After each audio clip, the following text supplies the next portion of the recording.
A body found at the side of the road is generally the stuff of fiction, and not something you would imagine happening in reality. But for one truck driver in Colorado in 2017, it was all too real. What would follow would be a convoluted investigation with no shortage of suspects or motives. A story that skirts the underbelly of a perfectly normal large American town. It nonetheless traces the last moments of a young woman who had fallen in with an unsavoury crowd. Today we're shining a light on the murder of Shelby Weatherly. This is Murder of Crows.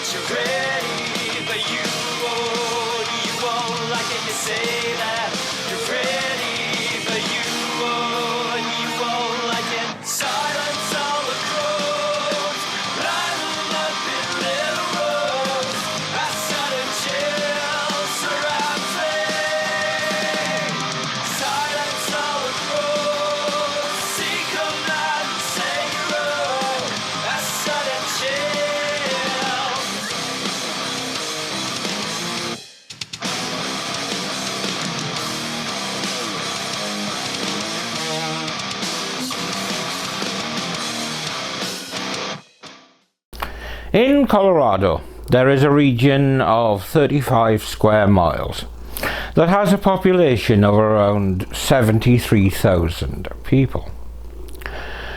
This is the town of Castle Rock, and it has an awful lot going for it. I don't mind admitting that, having spent a chunk of my life in and around Nottingham, Castle Rock, to me, is a brewery that makes tasty beer. But when we look stateside, we find this large conurbation that gave the world the Oscar-nominated and Golden Globe-winning actress Amy Adams. The town is named for the prominent castle-shaped butte near the centre of town.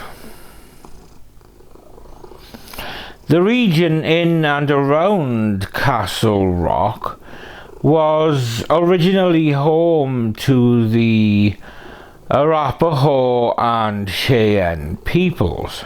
They occupied the land between the Arkansas and South Platte rivers. White settlers were drawn to the area by rumours of gold and by land opened through the Homestead Act of 1862. The discovery of rhyolite stone, though, and not gold, was what ultimately led to the settlement of Castle Rock. Castle Rock was founded in 1874 when the eastern Douglas County border was redrawn to its present location. And Castle Rock was chosen as the county seat for the county because of its central location. During the late 1800s and early 1900s, Castle Rock had a very active rhyolite quarrying industry. Many immigrants arrived in the area to work within the quarries of the town. In 1936, the town received a donation of land, and this donation included its namesake geographical feature. Men employed by the Works Progress Administration constructed a star atop the butte shortly after Castle Rock had received the donation of land. This star was lit every year from 1936 to 1941. After World War II began, the star was left unlit as a symbol of sacrifice in support of the war effort. On August the 14th, 1945, shortly after VJ Day, the star was modified into a V for Victory symbol. On December the 7th, 1945, the star was lit for the holiday season. And the star has been lit every year since then, at around the same time. Castle Rock is in central Colorado at the junction of Interstate 25 and State Highway 86, some 28 miles or 45 kilometers south of downtown Denver, and 37 miles or 60 kilometers north of Colorado Springs. On September the 30th, 2017, a trucker and his partner were making a perfectly standard run-of-the-mill journey down I-25.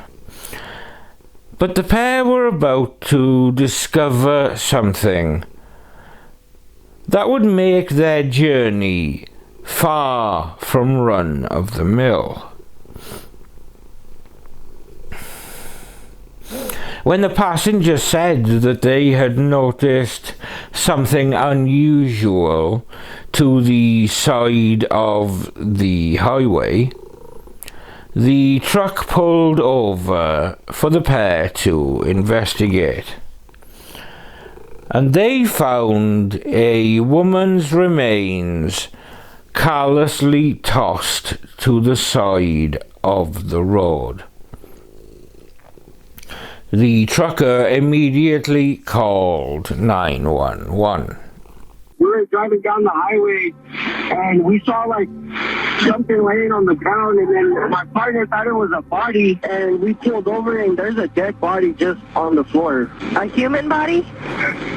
Yeah, like an actual human body. When police arrived, even the seasoned murder investigators were shocked by the state of the victim. Loosely covered with items seemingly from a vehicle, the woman had stab wounds all over her body. She had even received a knife wound to the face that had pierced all the way through her lip and knocked one of her front teeth out. It indicated a brutal, rageful, relentless attack that the woman was powerless to defend herself against. The attending officers were also surprised by what wasn't at the scene. Despite numerous deep stab wounds and lacerations, there was very little blood. And this made the initial investigators confident that the body had been dumped by the highway. This was not where the murder had happened. Box cut. They drove by this already once, and they thought they saw something. So they turned around and came back, and they knew things. Okay. But they didn't see anything happen. Okay. I guess. Oh, let me look. How long do you think she was here? Hours. Hours. Yeah, that body is so cold and stiff. Okay. Yeah. Anybody else been up here besides you guys? You said there was like white truck a couple miles up that way, parked on my shoulder. Like, I don't know if it's involved, but it's up there. Maybe it's something. It's going with big rocks and sod, like hard nets. Like, I don't know. To me, I don't see any blood or anything around it, so it looks like it's a dump. The witnesses said they remember a white Ford F-150 parked off to the side and abandoned up there. So that white truck may be involved in this. Do you want me to go up and check on that white truck, or do we got anybody to check on it? They said that it's northbound, north of the county line. As the body was transported to the medical examiner's office, witness statements taken from passing motorists meant that police were keen to trace a white Ford F-150 that seemed to have been parked near the deposition scene. At autopsy, two things were discovered. One was that the stab wounds, while largely concentrated around the head, neck, and upper torso, also covered almost her entire body.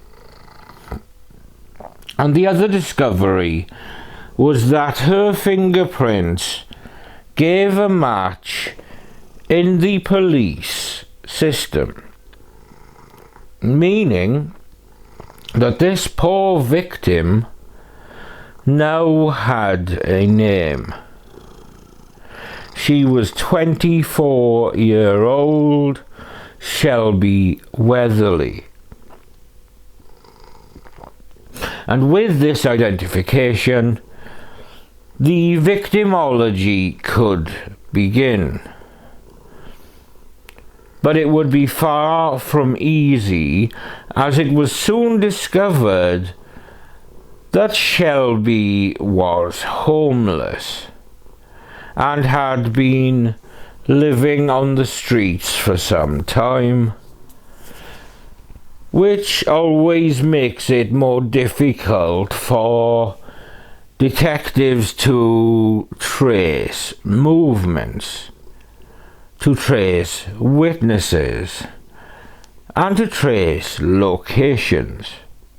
They decided to start with one person that they could trace and who should have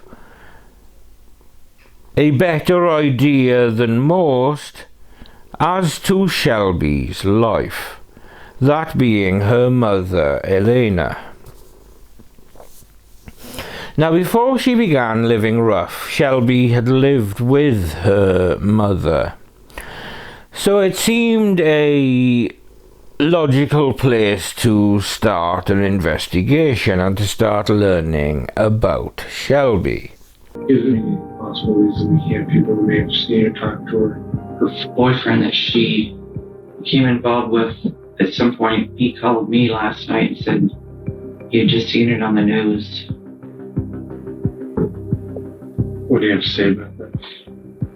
He was freaking out pretty much.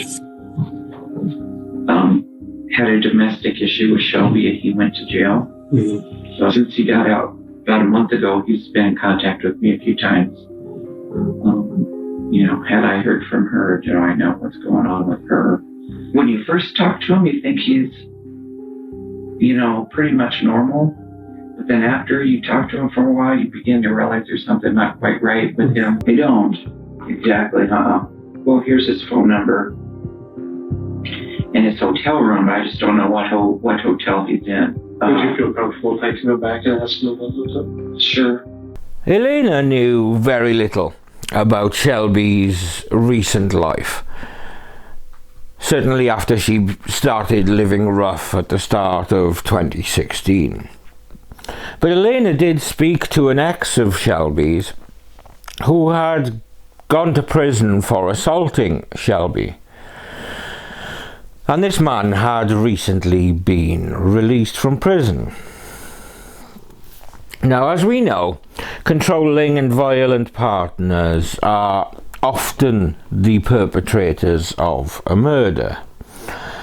So the police certainly had their first person of interest, and this was a man called Jason. But perhaps the most striking part of Elena's interview with the police was when she found out that her daughter was dead. And her reaction gave an indication that perhaps Elena had been expecting something like this to happen for some time. Can you guys tell me anything that you guys know at this point, or how many wounds does she have? She did have multiple wounds around her head and her neck area. And her throat? That's likely what killed her. Yeah. Wow. Still trying to do everything right by her. Yeah. Both for her and for the next Shelby. So there's not a next Shelby. Appreciate it.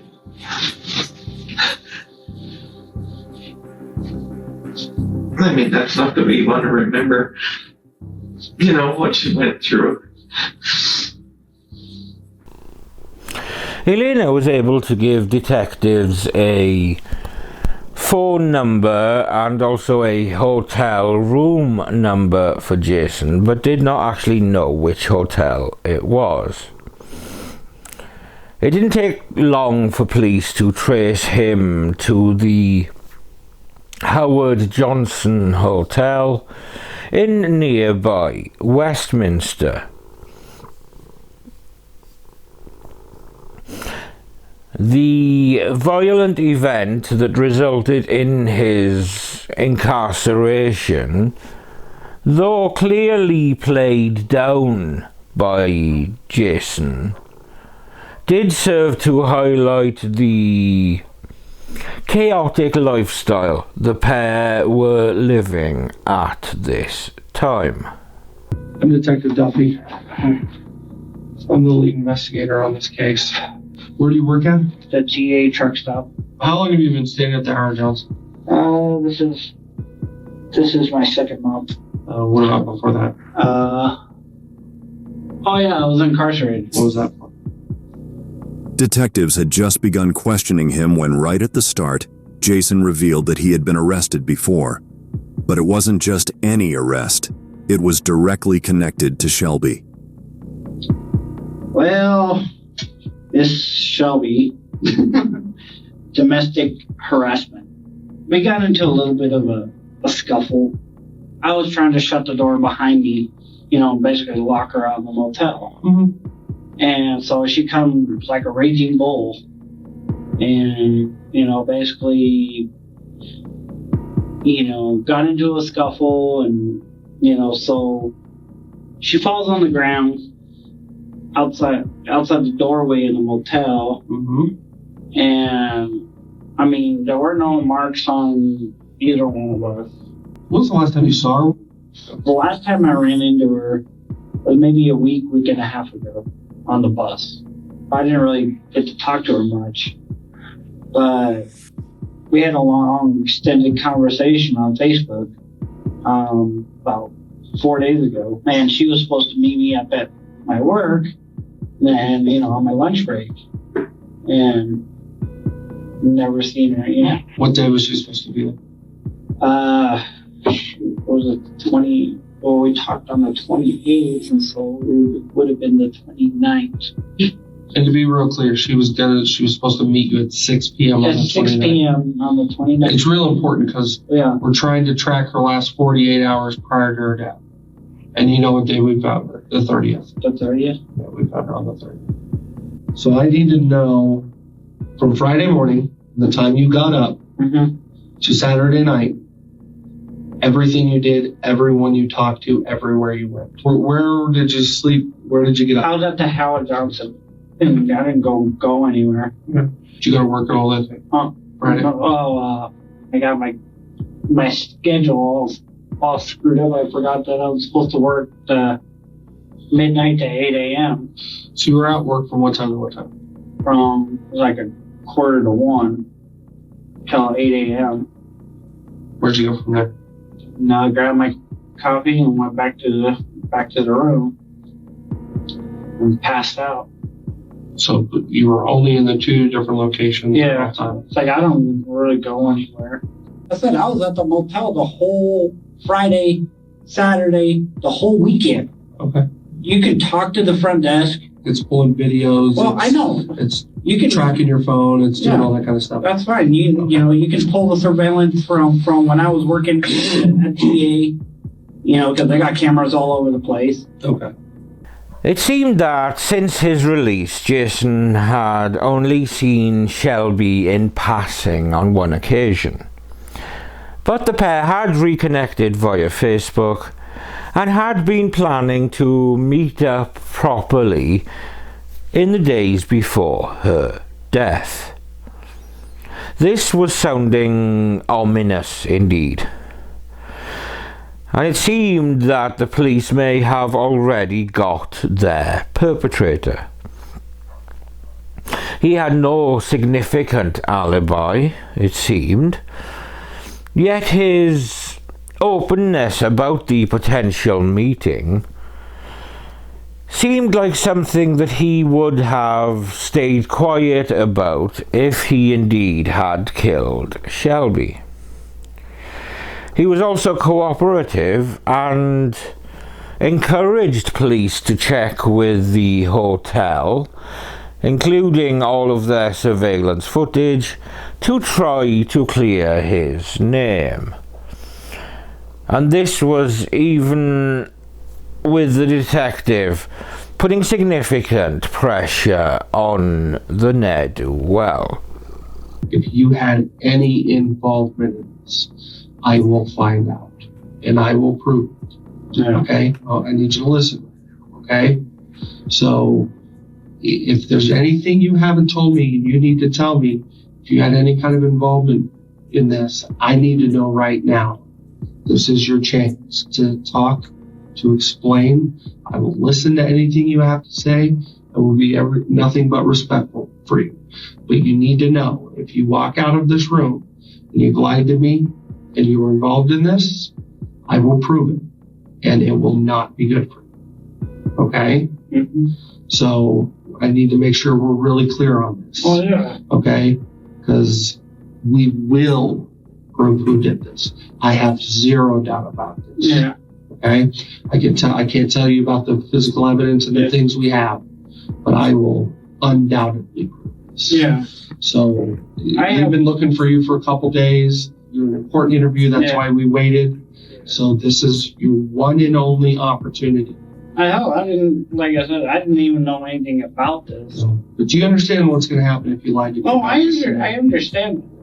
There's a lot of things in life that are explained. Yeah. Okay. There's a lot of things that happen that people don't intend to happen. Yeah. But when you come into the room and lie about it, any kind of considerations go away. I have absolutely nothing to do with this. Okay. But Jason's cooperation seemed to be genuine. And his alibi of work and being at the hotel did seem to be true. So with the transient victim and their first suspect pretty much ruled out, police needed to dig deeper to find people that Shelby may have known. The next person they spoke to was a woman named Missy. Missy had met Shelby in prison, and she seemed to be quite maternal towards young Shelby. But she also revealed that Shelby had started hanging out with a man named James in the months before her death, so the police now had another person of interest to focus on. Are investigating a homicide. Oh my God, who? Do you know who this is? Her name is Shelby. I met her in jail. That's so sad. She's a baby. We're trying to figure out everything we can about her. And your name came up. I ran into her. She was asleep on the bus. And I was like, Shelby. And I woke her up. When was this? It would have been in September. She called me the next day and went to a friend's house, James. And he said he invited us to go swimming. I don't think it was his house. It was his daughter's or something. Okay. She was going to order us pizza. And so she left to go get pizza. And she came back like a while later, and she said that she already ordered the pizza and she wrote a check, but we had to go pick it up. But come to find out, she supposedly, I guess she stole those checks from James. He was pretty mad at her. She messed up like his whole situation with him being able to have a place to stay and stuff because of stealing. Like, I've hung out with him a few times, and he gets really mad. Like, he throws a fit, and I'll just be like... You said he was really mad at Shelby. If 10's like as angry as you can be, and 0 is you're asleep, where would you put him about how angry he was over that?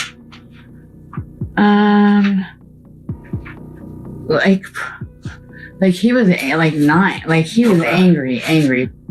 And when they found out that Shelby had stolen from James, and James was extremely angry with her as a result, it seems that James also had a motive to harm Shelby.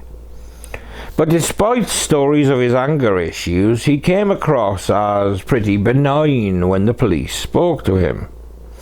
And he too was largely cooperative. He was adamant about not having photos taken of his hands and arms, but at the same time, he willingly allowed the police to physically inspect him, and he showed no signs of being involved in any violent struggle. First off, I just want to show you a picture and see if you know who this is. I met this girl. Okay. She told me her name was Shelby. Okay. Where did you meet Shelby? Shelby. Missy actually brought the girl. I met Missy. We were going grocery shopping that day. Missy had the girl with her. Kind of pawned her off on me. Okay. And she helped me tote the groceries back to the house. Okay. We fixed dinner. We ate. Missy was supposed to be there, and she never showed up. So it ended up being me and Shelby there. I've not had any contact with her since that night. I found out later on that she stole some stuff from the house. Okay. My brother-in-law's while she was there. Okay. They were actually out of town like for 2 weeks during that time. Okay. We actually looked for her for a couple weeks and could not find her.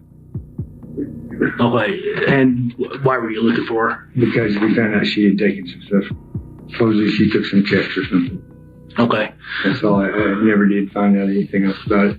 I know she was both sticky-fingered, you know, her stealing checks didn't work out too well. The last thing, I noticed you're wearing some long sleeves. Yes, sir. Okay. Do you mind if I check out your forearms and stuff like that? Yeah, you don't need to. That's cool. I use drugs, bro. I'm in drug court. I don't care about the drugs. I'll be real honest. I don't care about the tracks. Nothing like that. Right? Right. You know, I'm just more interested in your hands and your foot. I'll show you, but if you got some drag marks, That's fine. That's at least. You mind if Detective Walker gets some photos of? No, I don't. You ain't taking no photos of me. I don't take photos, period. Even I don't let my family take photos of me. All right. But, I mean, if y'all want it, y'all can get a search warrant or something. But I ain't done nothing wrong. Once his alibi too was confirmed, it drew a line under the police's focus on James. So they no longer had any viable suspects. But while all this was happening, forensics were still working their way through the items that had been found placed over Shelby's body. And this was where their next break came from. On the sunshade placed over Shelby's body, police found several fingerprints, two of which matched to a 37-year-old Bulgarian man named Mikhail Petrov. But of course, fingerprints on a sunshade were a far cry from any sort of probable cause. So the police began surveilling him at the East European market that he would regularly frequent. But his behaviour, though quirky, was not what broke things open for the police. The break would actually come from one of the workers at the market, a woman named Velina. The story she would tell of his appearance at the store around the time of Shelby's murder would be both disturbing and damning. Thank you very much for coming. I really appreciate it. You're welcome. You mentioned to some of the officers, and part of the reason why you're here, that he came into the store one day and... This was between 29th and 1st and 30th. I think it was not good. Yeah. Can you tell me about him coming into the store that day? So he came with 3 different pieces of meat. He wanted to cook something to eat in the kitchen. What kind of meat? A rabbit and I think beef, and the other thing was lamb. Were they in packages or? Yeah. Okay. They were bad. They like smelled like, oh my god, like how are you gonna eat this? Like, okay, I was like, this smells horrible. And he said, do you want to smell like human blood? He was covered in blood. A right leg, a little bit on the left, and his hand. I don't remember what he said when I asked him, how am I supposed to smell a human, or why do you have human blood on you?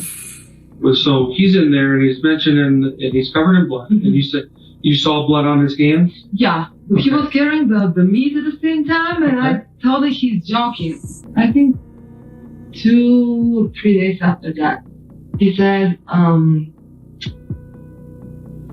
I think one of the people I killed is on the TV right now, one of the girls.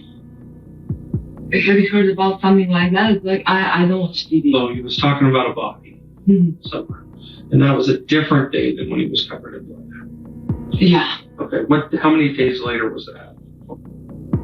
For sure 2 days after. I never turned the TV on, and then my boss said, I know the girl because from the TV, but I actually know the girl from the store. And then they told me that she's killed. And you're sure he said that he was one of the girls he killed? This account convinced detectives that Petrov was their man and that he was responsible for Shelby's murder. But with this being just one witness account, it still wasn't enough for an arrest. But when forensics found Shelby's blood on the sunshade, they had enough to at least arrest Petrov as an accessory being responsible for the dumping of Shelby's body, which in turn would be enough for an initial arrest. But as a career criminal, Petrov was extremely cautious with respect to police, so any arrest would need to be approached covertly. Despite kicking up a public scene, Petrov was successfully arrested.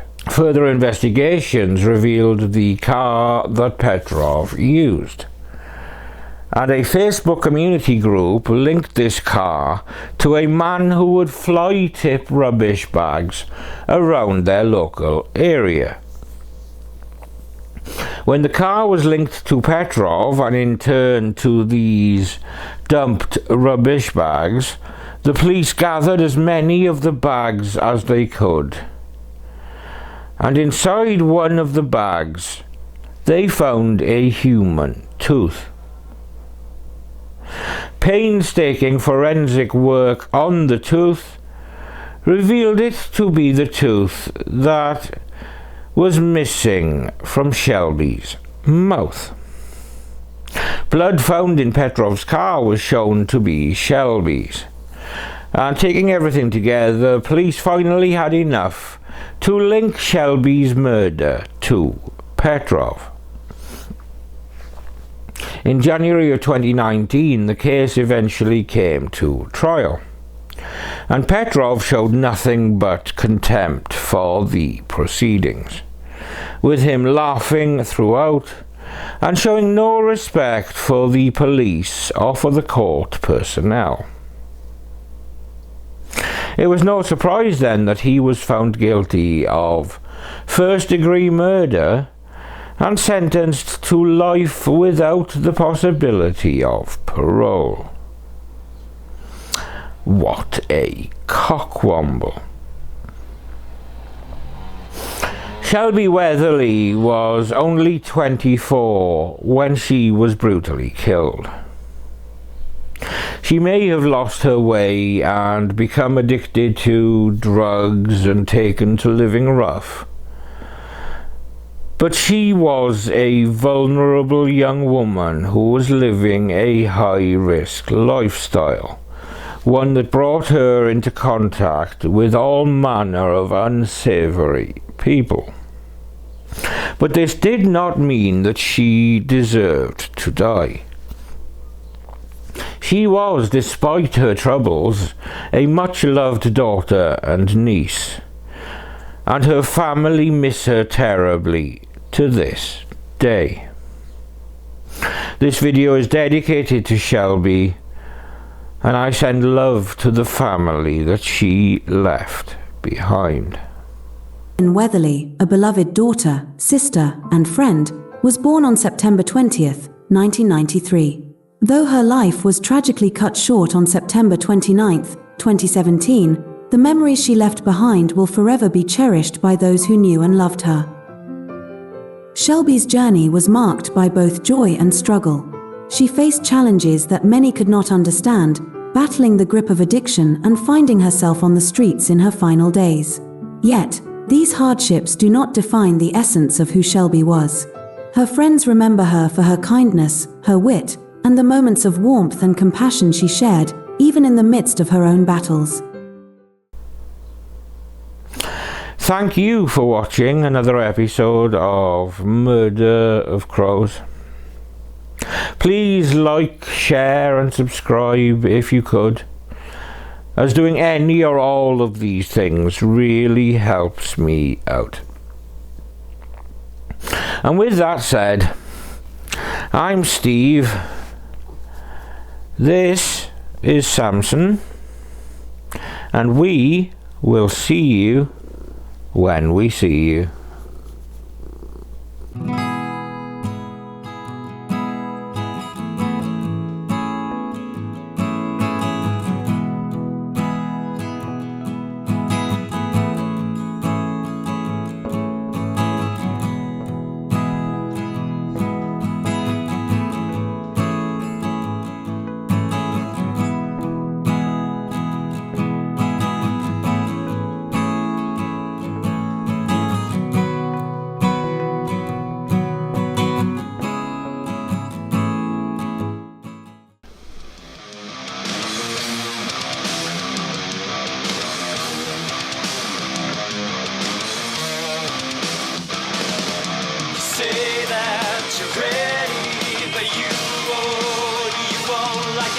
say that